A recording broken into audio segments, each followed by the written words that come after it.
Olá, bem-vindos. Vamos dar início a mais uma conversa e agora vamos mudar completamente de ambiente. Bem-vindos, é? Olá, tudo bem? Então ouvi Tudo. dizer que temos aqui uma viagem pela frente agora, É não é? verdade, uma grande viagem que vai dar lugar a ver uma data de espécies novas, nem todas frequentes em Portugal, mas que eu vou também incluir nesta série de conversas. E porquê? Porque eu larguei agora o ambiente de São Martinho do Porto e parti de Interrail pela Europa fora. Interrail, para quem não sabe, é uma espécie de passe mensal que permite circular nos comboios da Europa. Isto tem, o conceito do Interrail tem mudado um bocado ao longo dos anos, mas na altura em que eu fiz isto, aliás, eu fiz 9 Interrails, este não foi o primeiro sequer, eu já fazia Interrails, agora como comecei a interessar por aves, fui Interrail e levei também os binóculos e o guia de aves, foi aqui a diferença. E então, nesta altura, o Interrail era um passe mensal, portanto, comprava-se um passe para um mês inteiro. E então, no dia 11 de agosto de 88, eu apanho o comboio de Lisboa para Madrid. E vais mais pesado, não é? Vou mais pesado. Pelo menos Mas com... há aqui um detalhe no comboio de Lisboa para Madrid que é preciso referir. Muitas pessoas sabem, porque existiu até há poucos anos, até à altura da Covid, uma ligação noturna de Lisboa para Madrid chamada Lusitânia Expresso, que saía de Lisboa à noite e chegava a Madrid de manhã. Mas nos anos 80 havia duas ligações diárias para Madrid, uma noturna e uma diurna. A diurna saía de manhã e chegava à noite. E eu já tinha feito a ligação noturna, portanto, já tinha feito a ligação noturna, mas eu queria ver a paisagem, queria ver como é que era. E então, neste ano de 88, eu pensei, desta vez para Madrid, mas vou no comboio diurno, que era uma automotora chamada TER, que era uma automotora da Renfe, que se apanhava, saía de Lisboa às 7h30 da manhã ou às 8, e então lá embarco eu no TER, a caminho de Madrid, para depois continuar pela Europa fora, que isso depois será relatado nos próximos episódios, vamos ter espécies noutros países. E então, eu vou na viagem, e quando já vou para lá da fronteira, portanto, já depois de passar a fronteira de Marvão, vou ali para a zona de Cáceres ou assim, eu ia olhar pela janela, a ver a paisagem, e de repente passa à minha frente assim uma ave enorme, azul e cor de laranja. A sair, devia estar num poste à beira da linha e voou quando o comboio passou. E eu olhei para aquilo, o que é isto? Este bicho com estas cores. Eu tinha o guia do Peterson, comecei a olhar e pensei, epá, que giro, isto parecia um rolieiro. E por acaso eu fiquei logo muito entusiasmado porque quando comecei a ver aves, costumava folhear o livro a ver o que é que havia, e o rolieiro era daqueles bichos que já tinha prendido a minha atenção, do género, epá, tenho que ver isto, que este bicho Dá, é muito dá giro. nas vistas com aquelas Dá, cores, claro, não é é? como o guarda-rios e o abelhuruca, daqueles coloridos. Pá, eu vou no comboio e vejo um a fugir. E eu pensei, deve ser um rolieiro, mas eu só vi o bicho de costas. Depois a ver um livro, cor de laranja por cima, ou castanho, asas azuis. Pá, fiquei ali a olhar pela janela e passado um bocado aparece outro. E eu nessa altura consegui já ver bem os pormenores que tinha que ver e vai que gira, mesmo um rolheiro. E aí foi aí que o rolheiro entrou para a minha lista. Ora, foi, penso eu, a única espécie nova que eu registrei até hoje a partir de um comboio em andamento. Que foi assim a particularidade. Já tinha visto a partir de um comboio parado, que falei no episódio do Andorinhão Pálido, que tinha sido na estação de Vendas Novas, mas a partir de um comboio em andamento é assim uma coisa muito singular, não é? Registar Sim, uma e, ainda, espécie. e ser capaz de identificar. Tudo bem que é um bicho que dá nas vistas, não é? Não, Mas mas eu consegui identificar porque foram dois ou três, quer dizer, eu vi mais que um. Eu sei que o primeiro fui apanhado de surpresa, depois estive a estudar no livro e estive ali muito atento e vi dois ou três ou quatro, não me recordo do número exato, mas sei que vi mais que um e, portanto, tive a oportunidade de confirmar e foi assim que eu fiquei a conhecer a espécie. Portanto, foi, é, foi assim uma observação singular pelas circunstâncias também.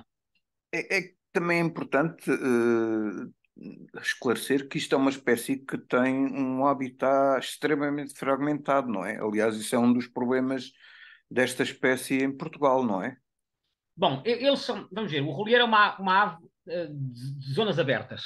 Portanto, é uma ave de zonas planas, planícies ou planaltos, com poucas ou nenhumas árvores, porque eles caçam em zonas abertas. Só que algumas árvores dão um jeito porque eles nidificam em cavidades.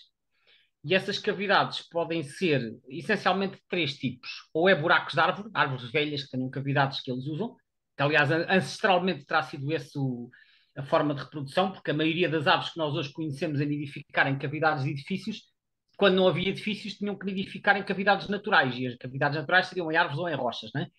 E, portanto, as cavidades, no caso de Portugal, seriam ou em árvores, ou então temos os que nidificam em ruínas, antigas ruínas, edifícios arruinados, às vezes antigos edifícios agrícolas, também temos no Alentejo, ou então também em caixas-ninho.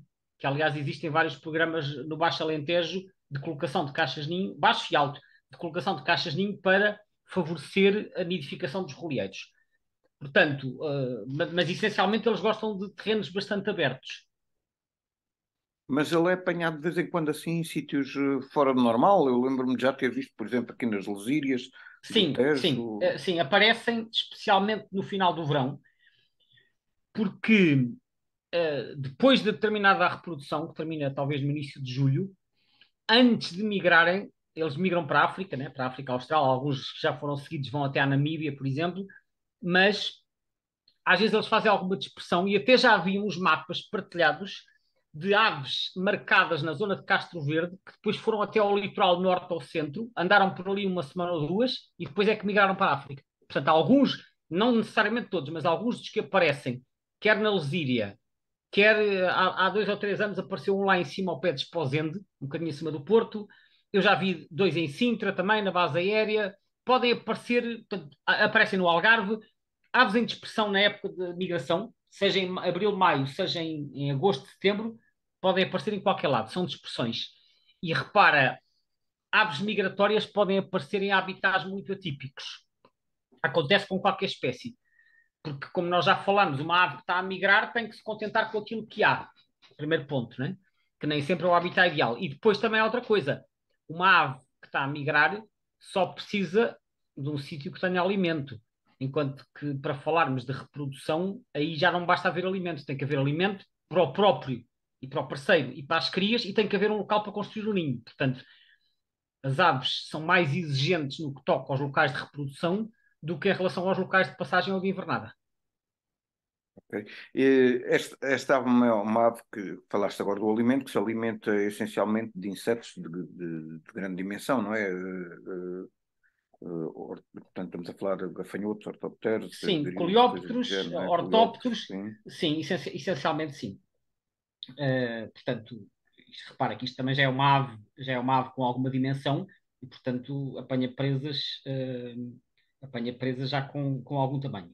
Eu, Agora, eu durante uns tempos pensava que esta ave era um corvídeo.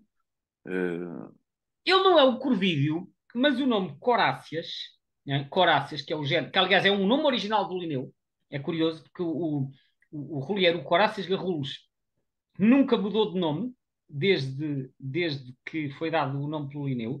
E Coráceas vem do grego Coráqueas, que é uma espécie de corvo ou de gralha. Não se sabe bem o quê. Portanto, o Linneu, embora não tenha colocado isto junto com os corvídeos, deu-lhe um nome que, de certa maneira, sugere alguma proximidade morfológica. Não te esqueças que o Linneu classificava as espécies de acordo com a sua morfologia. Não havia cá análises genéticas nem nada disso. Portanto, por isso é que ele pôs os andorinhões no género Irundo, não é? Portanto, uhum. era um bocadinho assim. Agora, é tipo corvida. Mas ainda só voltando à questão da alimentação, é verdade que ele captura muitos insetos de invertebrados de média e grande dimensão, mas pode apanhar pequenos vertebrados, ok? Portanto, algo que não surpreende, aliás, tendo em conta a Imagino que isso dimensão. seja mais uma daquelas situações também típicas associada ao facto de que quando tens ali uma série de bocas para alimentar, qualquer proteína Sim, serve, não mas é? não é isso. O que eu digo é que, tendo em conta que já é uma ave grande, eles são capazes de capturar, nomeadamente, répteis e anfíbios, né? Portanto, a falar de lagartos ou lagartixas, pequenas cobras e rãs, para além de uma variedade de invertebrados, que inclui não só os besouros e os ortópodes, mas também himenópteros, lagartas, centopeias, até pequenos roedores, inclusivamente, né? Portanto, há registros de aqueles musarañas, aqueles ratinhos, portanto, e pequenas aves mais exaustas. Eles não andam muito a caçar aves, mas se encontrarem assim, uma ave debilitada também marcha. Portanto, não têm uma dieta assim tão especializada que dependam só de um tipo de presa. Mas tens ideia se esse tipo de dieta também se estende para o período de invernada?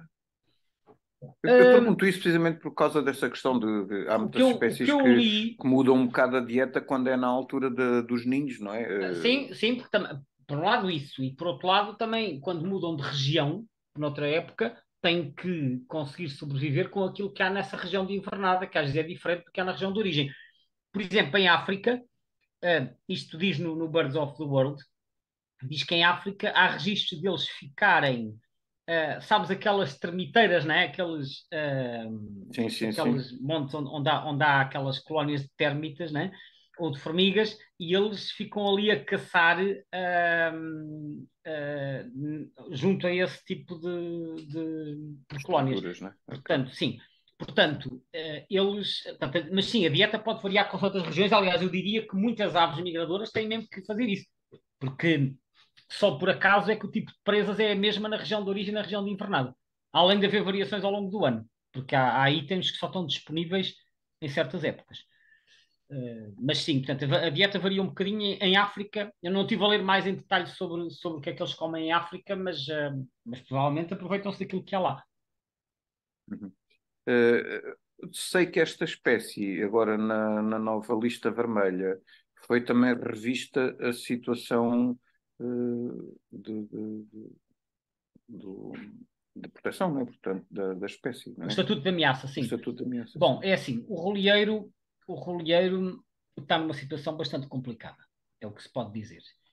E eu não quero ser demasiado catastrofista, mas temo que o roleeiro venha a desaparecer de Portugal nas próximas décadas, ok? Isto é, enfim, o cenário, se Apesar quisermos, dos esforços que se têm feito, não é? Porque têm-se feito esforços. tem-se feito esforços, mas qual é o problema? Aliás, antes disso, deixa-me só dizer, ele a nível europeu ainda está como pouco preocupante, porque tem uma distribuição alargada. Embora eu, pelo que estive a ver da distribuição europeia, se calhar isto devia ser revisto, mas eu já vou à situação europeia. Em Espanha já está classificado como endangered, portanto em perigo. Em Portugal está criticamente em perigo, mas já estava criticamente em perigo no livro de 2005. Eles em Portugal encolheram imenso, imenso mesmo. Eu recordo-me, olha, eu cheguei a ver, em 1992, cheguei a ver em Miranda do Douro, por trás dos montes, cheguei a vê-los aí. Na década de 90, cheguei a vê-los no Distrito da Guarda também, mais concretamente ali entre Almeida e Figueira de Castelo Rodrigo. Na Beira Baixa nunca cheguei a ver, mas sei que havia alguns casais. No Alto Alentejo, olha, em Castelo de Vida havia um casal, quando fiz o Atlas de São Mamede já não há mais de 20 anos. Havia vários casais noutros concelhos do Alto Alentejo, neste momento resta um ou dois na parte sul, ali na zona de Elvas. Do Alentejo Central, que é como se chama agora o distrito de Évora, também quase desapareceram. Resta um pequeno núcleo, não sei com quantos casais, mas talvez o livro vermelho fala de 50 a 120, eu nem sei se chegará a tanto, na zona de Castro Verde, que é praticamente a única zona do país que ainda tem alguma população, enfim, com alguma estrutura, vamos dizer assim, porque de resto no Alentejo existem pequenos núcleos dispersos com dois ou três ou quatro casais. Na zona de Castro Verde ainda há um núcleo razoável com algumas dezenas de casais, e de facto tem havido lá alguns programas de conservação, creio que conduzidos pela Liga para a Proteção da Natureza, talvez também com algum projeto LIFE, entretanto, e tem, entre outras coisas, têm sido colocadas bastantes caixas ninho. Agora, qual é o problema e porque é que eu estou pessimista? Porque eles têm estado a diminuir bastante em Espanha. Em Espanha diminuíram imenso. Em toda a metade norte da península desapareceram. Houve províncias inteiras onde eles desapareceram nos últimos 20 anos. Aumentaram um bocadinho, mas foi mais a leste, no país valenciano e na Catalunha, mas a metade oeste da península praticamente desapareceram. E não é praticamente desapareceram, mas desapareceram de vastas áreas. E depois, noutros países europeus, desapareceram da Alemanha, da República Checa, quase desapareceram da Hungria, perdão, da Eslováquia e de parte da Hungria, da Polónia, dos países bálticos, da Bielorrússia, da metade norte da Ucrânia. Eles neste momento sobrevivem já só quase na orla do Mediterrâneo. Era uma ave que ia muito mais a norte. Portanto, eles têm estado a diminuir em termos geográficos e em termos numéricos de uma forma bastante acentuada. No caso concreto de Espanha, o que se sabe é assim: não há números concretos, porque não houve um censo dirigido a esta espécie, que não é uma espécie muito fácil de censar, porque não são muitos, estão muito dispersos, não é uma ave colonial, mas sabe-se que diminuiu bastante e que desapareceu de vastas áreas, como eu disse. Portanto, se eles estão a diminuir muito em Espanha, foi como o cisão e como outras aves assim deste tipo de habitats, acabam por estas diminuições acabam por chegar a Portugal também, porque é uma zona periférica. Portanto, o que eu quero dizer é a evolução da nossa população, nomeadamente a do Alentejo, vai em parte depender do que acontecer em Espanha. Se a população espanhola começar a expandir na parte ocidental, é natural que do lado de cá também aumente. Atenção mesmo. Pois. Por expansão, sim, por expansão, porque as outras zonas ficam saturadas e eles vão à procura de zonas periféricas. Mas em Espanha, reparem, em Espanha, tal como cá, está a haver enormes transformações de habitats de zonas agrícolas, quer devido à implantação de parques solares, por exemplo, quer também devido à expansão das chamadas culturas permanentes, que são aquelas culturas que não são anuais, são culturas permanentes, ou seja, leñosas, como olivais, amendoais e outros, que acabam por cortar o habitat de alimentação destas aves. Porque eles são de zonas mais abertas, eles não se andam a alimentar assim no meio de pomares, né? Os olivais. Portanto, enfim, a tendência não é favorável, pelo menos Presumo que os nesta. pesticidas também sejam mais uma das Os pesticidas também não fatores de ajudam. ameaça. Eu não sei se os fatores de ameaça estão todos devidamente identificados. Deixa-me só procurar aqui rapidamente se está identificado alguma coisa. Mas, embora eles não estejam globalmente ameaçados, nem a nível europeu, como te disse, têm desaparecido de vários países. Porque ele não está globalmente ameaçado porque acho que na Ásia Central ainda é bastante abundante e depois há muitos que vão invernar para a África. Portanto, acho que a população invernante em África excede 2 ou 3 milhões. Agora, Mas se eles vão invernar a África, tem de vir de algum sítio, tem que se reproduzir em algum sítio, não é? na Ásia Central, da Ásia Central, portanto, eu acho que Pois, exatamente.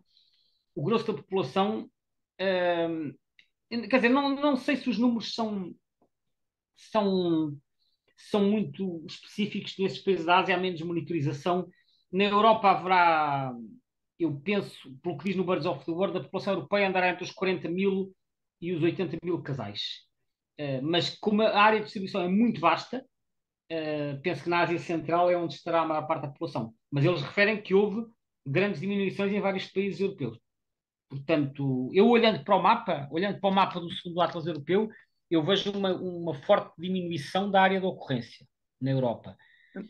Por acaso, num dos mapas que eu vi de distribuição desta espécie, uma das coisas que eu também achei uma certa piada foi o facto de que o norte da África está incluído dentro da área De de reprodução. nidificação, não é? De Sim, reprodução. não me surpreende, porque repara, estas aves migradoras que vêm, portanto, que são chamados migradores transsaarianos, né, que vão invernar na África tropical e austral, e eles migram para norte, mas quando eles nidificam na orla do Mediterrâneo, e orla do Mediterrâneo estamos a falar de Espanha, Itália, Grécia, por exemplo, quando nidificam nesses países, portanto, nestas zonas de ambiente mediterrâneo, também não é raro nidificarem na orla sul do Mediterrâneo. Portanto, estamos a falar de Marrocos, Argélia, Tunísia e às vezes Líbia e Egito. Porque repara, eu não sei se já vieste em Marrocos, mas Não, eu por quando estive em acaso. Marrocos, eu voei daqui para Casablanca e depois eu queria ir ao deserto, obviamente ver as espécies do deserto, mas tu antes de ir ao deserto tens que atravessar aquela grande cordilheira que eles têm lá, que é o Atlas, né?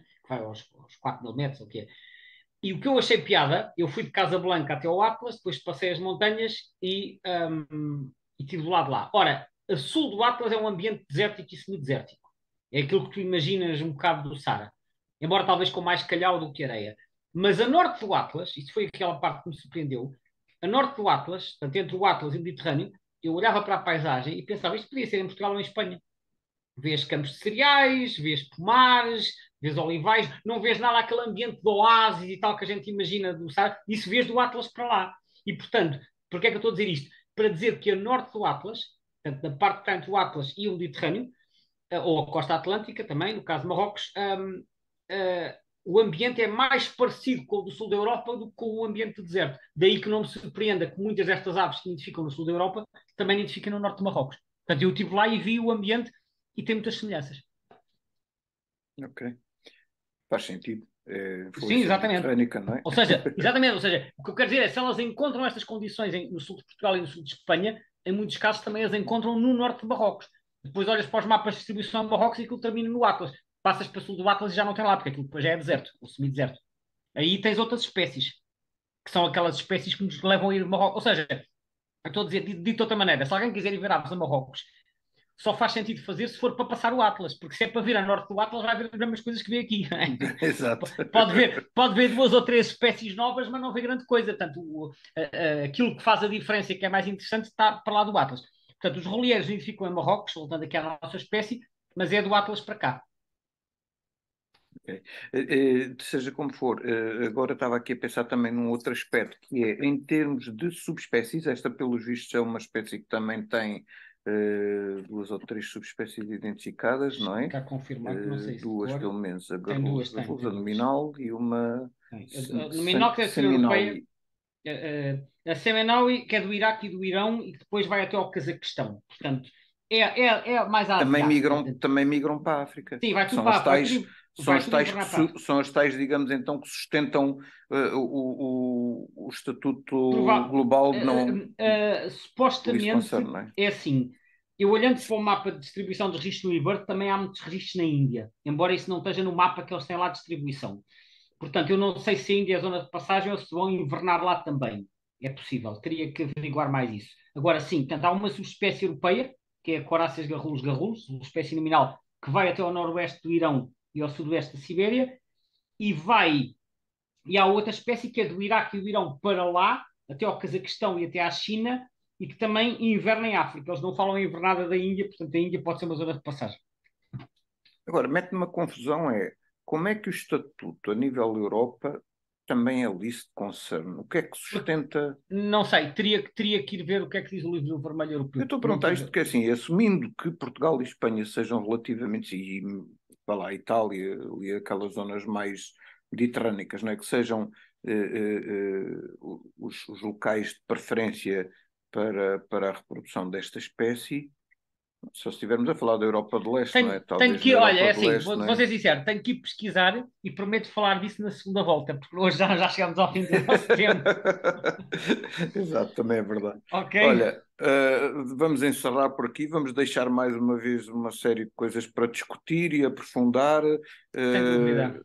Pronto, se calhar. E na próxima conversa continuaremos então nesta viagem pela Europa. Já não será em Espanha, já será noutro país, mas vou manter o suspense até à próxima conversa. Correndo aqui o risco de roubar aqui mais uns segundinhos, só queria também referir que existe, portanto, um vídeo Um sobre o webinário, rolieiro, não é? Um webinário sobre há o um rolieiro, o tutorial, acrobata dos ares, não é? e há um webinário sim, apresentado pela Inês Catri, que teve a desenvolver bastante trabalhos Exatamente, está de disponível para conservação quem sobre esta quiser saber espécie. mais algumas Está no nosso coisas. canal do YouTube. Exatamente. Ok, agora terminamos Obrigadíssimo. mesmo. Tá? Obrigado, Zé. Até Adeus, breve. até à próxima então.